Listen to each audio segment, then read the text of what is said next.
I really like that song. Thanks for singing, and I think we're going to keep practicing. Our reading today is an excerpt from a blog by a local doctor, Robert Schoenthaler, who recounted the journey of the pandemic. She's been blogging for the last couple of years. On March 6, 2020, the author first wrote about an epidemic that would change our lives for a while. Then several weeks later, on March 20, 2020, she elaborated. Folks, we're here for the long term, like 2 months, 3, more. We need to gird our loins and figure out ways to cope with what is essentially a total meltdown of our lives. We need to picture a day some months ahead, July, August, when we sit at Walden Pond or Lake Winnipesaukee or the Mystic Lakes and we say, remember that nightmare? Remember how every single week got worse? And then on March 6, 2022, Rosenthal writes, 100 posts later, and we have 950,000 deaths. And we are only beginning to grasp the collateral damage. And we still need to gird our loins for the next steps. The next steps reflect the fact that the case numbers are free-falling down, and the hospital strain has eased up, and the wastewater analysis is showing us the lowest COVID levels in ages. So now everything we got used to during the last 2 years is now slated to start to ebb away, at least for now. But the rules are now changing back to a way of life we used to occupy without a moment's thought. Prior to 2020, we accepted that sometimes we would get sick with infections, and this was a normal part of life. Now it's never going to be 100% safe in schools and at work and on planes, just like it wasn't 100% safe in the olden days. But it's going to be safer. But boy, the adjustment is tough for a lot of people, and this reaction is not unexpected. After all, we have been stewing in an anxiety cauldron for 24 months.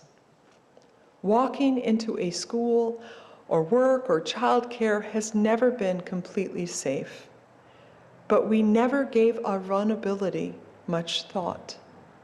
Stepping back into the world with this vulnerability now etched into our hearts and souls will not be a simple process. But it's how epidemics end. One stepping out venture into our changed world after another. And then someday, we will sit at Walden Pond, or Lake Winnipesaukee, or the Mystic Lakes, and we will talk about all of this in past tense. Measurements, statistics, percentages, days, months, years.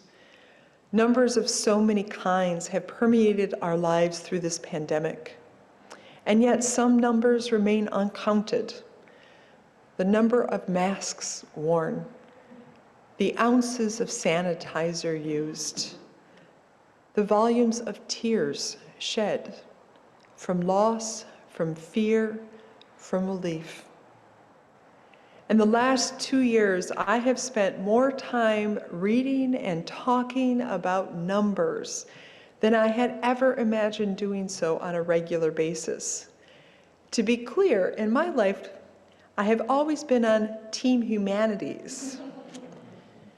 While I've never been bad at math in school, numbers were never a tantalizing love whose company I sought out. I never expected to make a daily habit of following COVID rates in the Boston Globe, nor of understanding the nuances of the reporting of data on the Massachusetts COVID dashboard. Even so, I hold no pretense to being a scientist or specialist of anything other than careful, consistent reading of the news. And reading the Globe several days ago, the daily report gave me pause. Massachusetts on Tuesday reported 3,194 more COVID cases among fully vaccinated people since last week, raising the total since the beginning of the vaccination campaign to 453,882 cases, or 8.6% of all fully vaccinated people.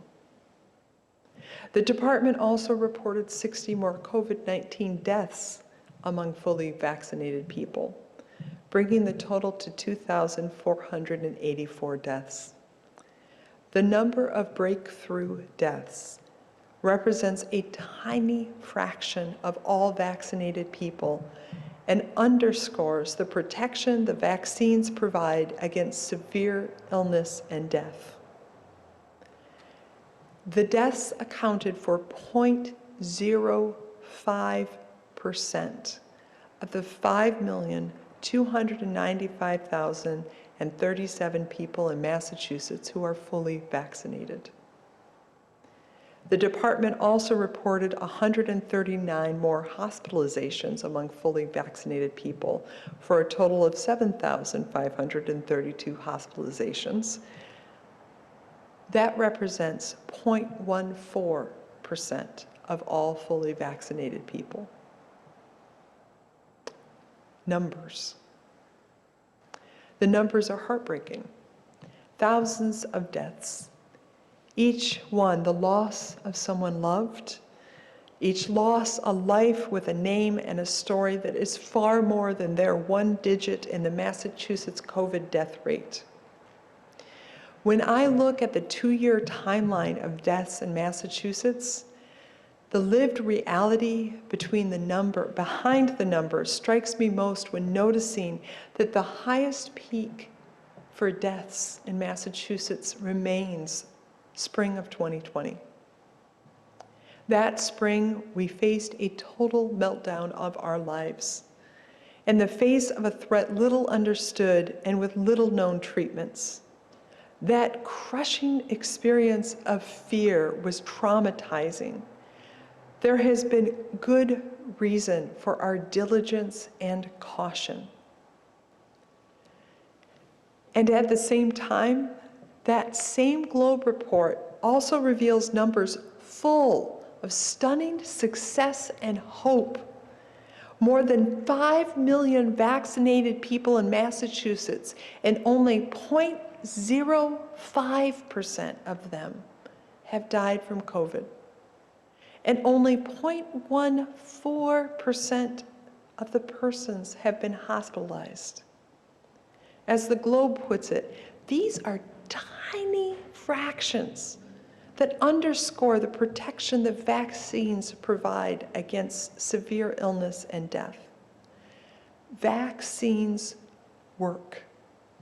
They have dramatically changed the equation of risk since that harrowing first spring of 2020. If we are vaccinated, we are in a very, very different place than that early terror. And now the CDC says that in low transmission areas like ours, the masks and the distancing can be stopped. We may need these tools again someday, says the CDC, but for now, you can put them down. Perhaps you whooped with joy when you heard this, and you are ready to move past all those pandemic protocols. Or perhaps your jaw dropped, stunned. Really? Really? How can that be?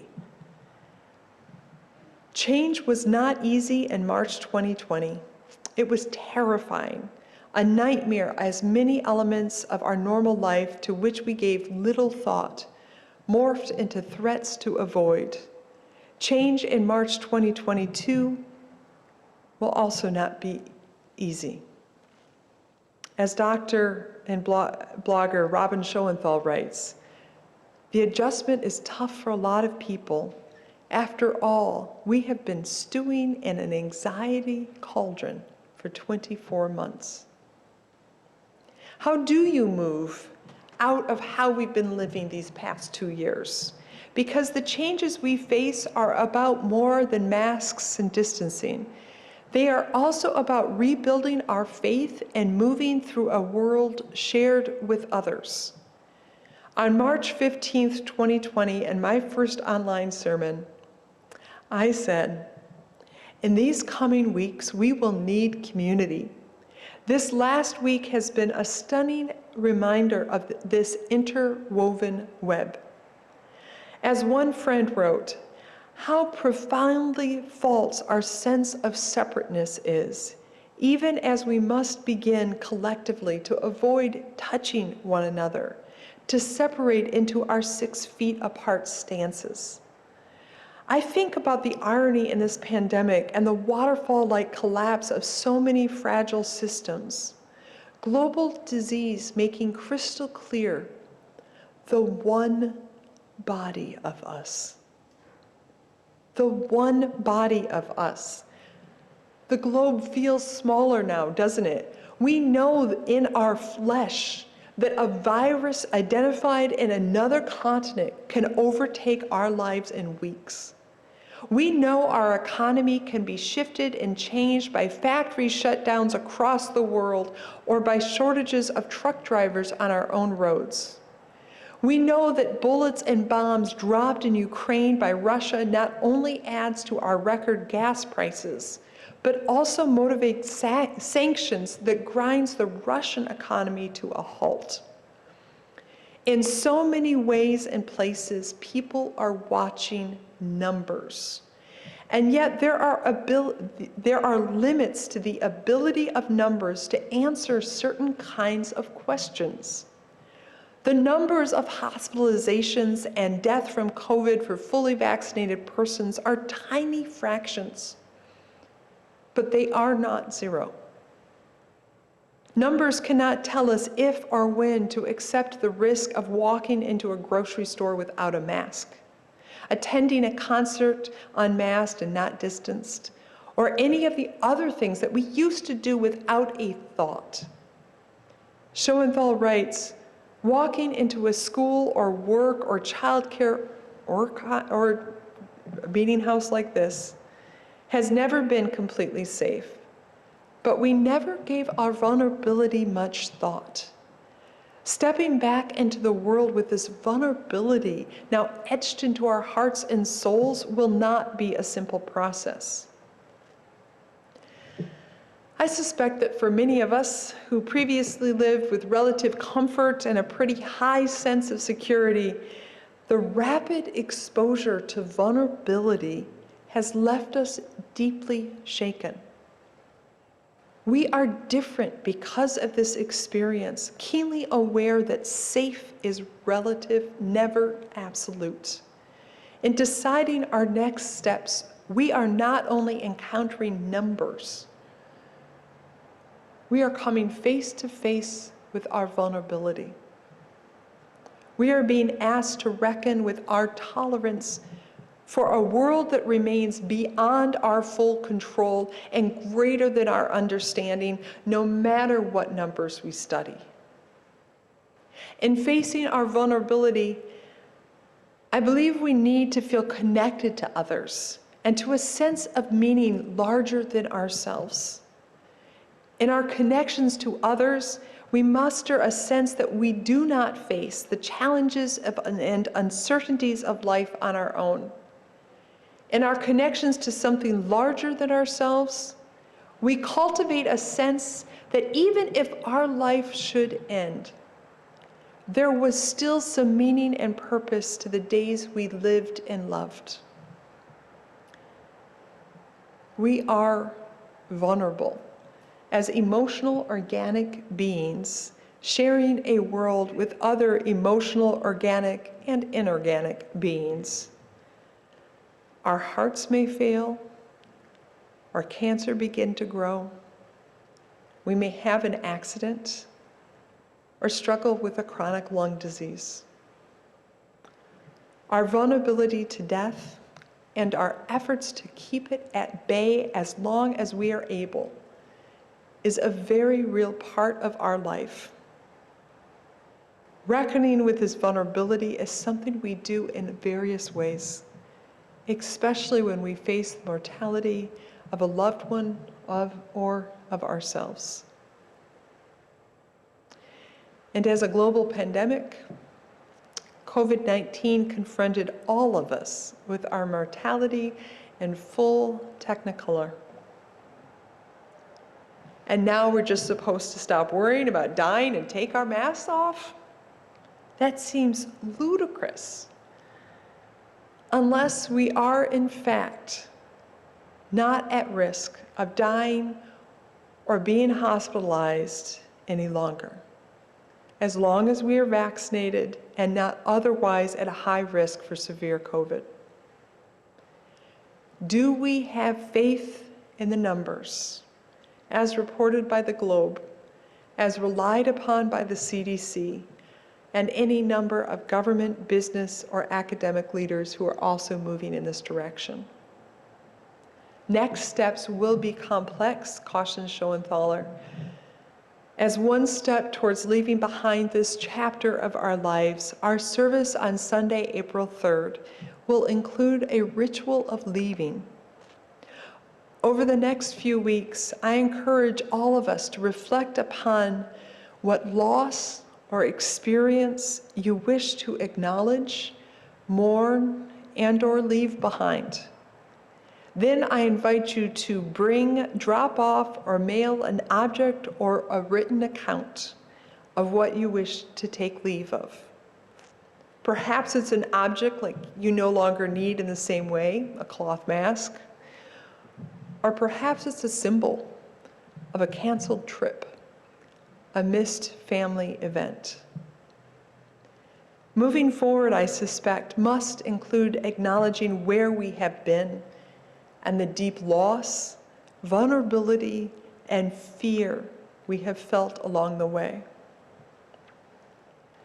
I have not forgotten that this sermon is also intended to be about stewardship, and you may very well see the direction I am headed. If First Parish has been a source of community and meaning to you, then please support it financially.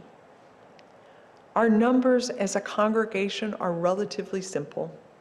Our budget to be here in this building, online with this tech, and supported by this staff is based on what the people of this community financially donate.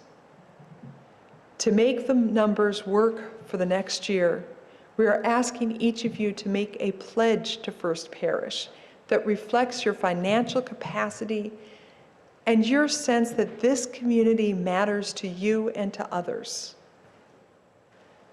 I cannot promise you a risk-free future. I cannot guarantee the numbers. But I can invite each of you to be part of creating this community where we can all feel we are part of something larger than ourselves, and where we can hopefully feel that we are not alone. Rather than feel alone, may we feel a sense of moving together towards our next steps and a new horizon. So may it be. Amen. And our closing hymn will be hymn 131, Love Will Guide Us. And Kit, you're right, these are hymns that are looking to the horizon. So please rise in body or in spirit and sing along, Love Will Guide Us.